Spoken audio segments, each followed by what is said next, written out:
Ada kabar mengejutkan datang dari negara tetangga kita, yaitu Malaysia. Malaysia resmi dijatuhkan hukuman berat oleh FIFA terkait pemain-pemain warisan yang disebut ilegal. Terdapat 7 pemain dari skuad Harimau Malaya yang ilegal secara dokumen. Tentunya dengan adanya sanksi berat ini menunjukkan bahwa manajemen FAM dan juga TMG tidak bisa membuat Malaysia lebih baik lagi, tetapi membuat Harimau Malaya ataupun Malaysia menjadi lebih buruk lagi. Pada video kali ini aku akan membahas secara lengkap terkait sanksi yang diberikan FIFA oleh Harimau Malaya dan juga dampak apa yang terjadi dengan adanya sanksi ini. Di sini yang pertama aku akan membahas terkait sanksi yang diberikan FIFA, yaitu FIFA menjatuhkan 7 pemain dari skuad Harimau Malaya larangan bermain. Ada 7 pemain ini yaitu seperti Gabriel Arocha, kemudian ada Facundo Garces, ada Rodrigo Holgado, Machuca, Figueiredo, terus ada John Irazabal, dan yang terakhir ada Hector Hevel. Tentunya kita dibuat kaget di mana sebelumnya timnas dari Indonesia fansnya menduga bahwa datangnya pemain-pemain warisan dari Malaysia ini datang secara ilegal. Tetapi tentunya ternyata sekarang benar bahwa pemain dari Malaysia ini datang dengan ilegal dengan dokumen yang tidak lengkap menurut FIFA. Tapi kalau kita melihat lagi bahwa kita tahu pemain-pemain ini datang oleh manajemen, yaitu ada TMG dan juga FAM. Tentunya kalau kita melihat ini tidak 100% salah dari FAM. Karena apa? Karena ada peran TMG yang membawa pemain-pemain ini bisa masuk ke skuad Harimau Malaya. Tentunya di sini kita melihat bahwa kegagalan TMG memang benar nyata adanya. Karena apa? Karena dengan adanya kasus ini, TMG menurutku dia sudah gagal. Dia gagal dalam memanajemen dan juga membawa perubahan yang baik untuk skuad Harimau Malaya. Aku tahu kalau TMG merupakan seorang yang mempunyai duit banyak, tetapi kalau kita melihat bahwa aturannya memang tidak bisa dirubah, dan kalau kita melihat bahwa apa yang sudah terjadi ini tentunya membuat TMG gagal 2 kali untuk bisa membuat skuad Harimau Malaya lebih baik lagi ke depannya. Tentunya yang lebih digemparkan lagi ada sanksi dari pemain di mana pemain dijatuhkan larangan bermain 12 bulan dengan juga denda sebesar 42 juta rupiah atau Malaysianya ringgit Malaysia 11.000. Tentunya kalau kita melihat juga bahwa pihak FAM juga didenda dalam hal ini dengan 1,9 juta ringgit Malaysia. Tentunya ini merupakan pukulan yang sangat keras bagi Malaysia.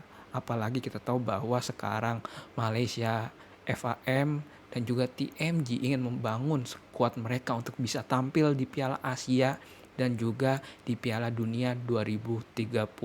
Tentunya selain itu kalau kita membahas terkait sanksi pasti ada yang dirugikan dalam kasus ini.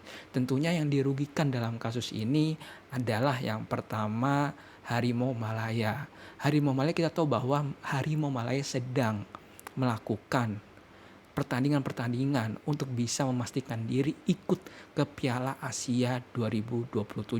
Mereka berkompetisi di kualifikasi Piala Asia 2027. Mereka sudah menghadapi Vietnam dan juga Nepal dan keduanya menang. Tetapi dengan adanya kasus ini, dan jika benar kasus ini, dia atau Harimau Malaya tidak bisa memainkan pertandingan lagi dan juga dikenakan sanksi, di mana sanksi tersebut yaitu kalah melawan Nepal dan juga Vietnam dengan skor 3-0.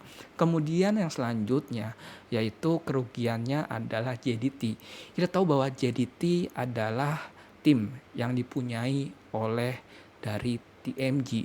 TMG membawa pemain-pemain yang bermain di Harimau Malaya seperti Hector Hevel, Irazabal, dan juga Figueiredo, dapat dipastikan bahwa ketiga pemain ini tidak bisa untuk bermain selama 12 bulan. Tentunya dengan dia tidak bermain 12 bulan dan 7 pemain ini tidak bisa bermain 12 bulan, ini bisa menurunkan kualitas permainan mereka dari segi stamina, taktikal, fisik, kemudian juga pemahaman sepak bola dan juga endurance ketahanan mereka. Tentunya ini merupakan kerugian bagi pemain yang sangat besar dibandingkan pihak manajemen. Tentunya pasti pihak dari pemain ini sangat kesal dengan TMG maupun FAM. Yang terakhir tentunya tidak lain yaitu ada fans atau penyokong dari Harimau Malaya. Tentunya kalau kita melihat bahwa belakangan-belakangan ini penyokong dari Harimau Malaya sangat antusias untuk datang untuk menonton pertandingan dari skuad Harimau Malaya dengan pemain-pemain warisan yang ada.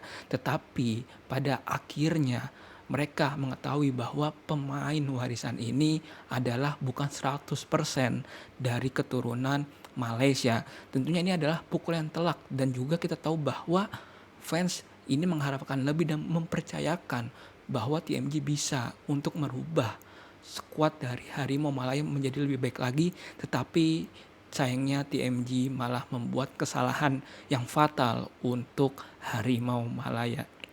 Tentunya kalau kita melihat bahwa analisis aku dengan terjadinya hal ini, tentunya ini merupakan kegagalan bukan hanya dari FAM tetapi dari pihak yang sangat diagung-agungkan di Malaysia yaitu TMG, di mana TMG ini adalah orang yang sangat baik dan juga orang yang sangat bisa untuk mengangkat dari skuad Harimau Malaya untuk bisa menjadi lebih baik lagi dengan kemampuan yang dia miliki, dengan pemahaman bola sepak yang dia miliki. Tentunya dia bisa untuk menguatkan kembali skuad Harimau Malaya. Tetapi sayangnya TMG melakukan sesuatu yang instan, di mana TMG tidak bisa melakukan dengan sesuai aturan yang ada, yaitu sesuai aturan FIFA. Dan dengan adanya dokumen ilegal ini, tentunya ini akan menjadi bahwa TMG merupakan dari sosok yang sekarang mungkin sudah tidak dipercaya lagi oleh fans penyokong dari skuad Harimau Malaya, terlebih lagi dari fans Selangor.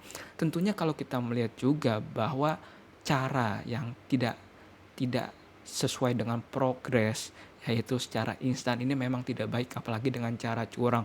Oleh karena itu aku harap untuk skuad Harimau Malaya bisa bermain lebih baik lagi di sisa kualifikasi Piala Asia 2020 jika memang benar sanksi diberikan untuk skuad Harimau Malaya. Tentunya kalau kita melihat bahwa pertandingan di kualifikasi Piala Asia, skuad Harimau Malaya harus bisa menang, menyapu bersih, dan juga mengharapkan untuk Vietnam kalah melawan Nepal atau pemain atau tim lainnya.